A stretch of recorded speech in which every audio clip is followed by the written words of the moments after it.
Hi, everyone. Thank you for joining us at the Capital H podcast. My name is Greg Vert. I'm the Applied AI leader for our human capital practice. Our mission is to make work better for humans better at work, and obviously AI has a lot of potential to offer in terms of fulfilling that mission. I'm joined here today by Kunal Sethi from Medtronic and Kate Gratto from Prudential. They're going to share some insights about their journey from an HR AI perspective and how they're working toward building that human and machine workforce of the future. So maybe we'll just start off with some quick introductions. Kunal, if you wouldn't mind going first, a little bit about your organization and a little bit about your role and how that's evolved. Thanks, Greg. Thanks for having me. Great to be here. I'm Kunal Sethi. I'm with Medtronic. Medtronic is a world leader in healthcare tech. We are about 100,000 employees in 180 countries. When I came to Medtronic, I came here to lead the digital function for HR. And recently, the scope has expanded. And now I lead digital for both HR and finance. Awesome. And Kate, if you wouldn't mind, tell us a little bit about Prudential and your role and how it's evolved. Thanks, Greg. Thanks for having me. Hi, everyone. Kate Gratto. I am with Prudential, a 150-year-old financial services global company with operations in the U.S., Asia, Europe, and Latin America. Our vision is to be a global leader in expanding access to investing, insurance, and retirement solutions. And we are focused on solving the financial challenges of a changing world. 2.5 years ago, I moved into our technology organization to lead HR technology, and my role has changed in the last 2.5 years. I now lead our corporate function technology, supporting HR, communications, law, compliance, marketing, and some other functions. Well, I'm excited to get into the conversation today, but maybe before we start talking about human and machines, just provide us with a quick overview of your journey to date, when you got started, how much progress you've made to help people understand the context you're coming from. So, Kunal? Yeah, happy to. Our journey started with a very clear vision from our CHRO to build a digital-first AI-enabled HR function. And when we got started, we very quickly realized executing ad hoc one-off AI use cases was not going to bring the impact that we were aiming for. At that stage, we ended up selecting Deloitte to look at our work end to end and then build a 3-year transformative roadmap for HR.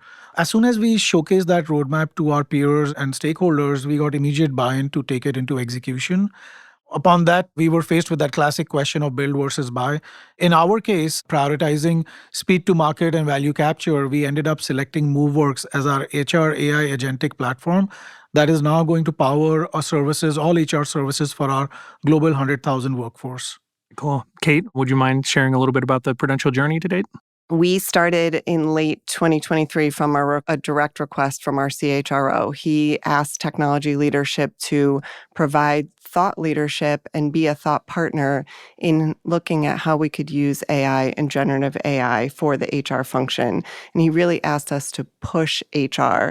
And so we started by meeting with HR COE leaders and understanding what was possible. And really, we almost crowdsourced ideas for where we could use AI and generative AI.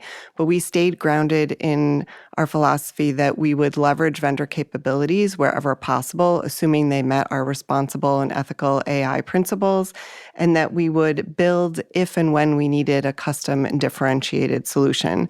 And so now, 2 years later, we have leaned in and we are using AI and generative AI across our HR functions.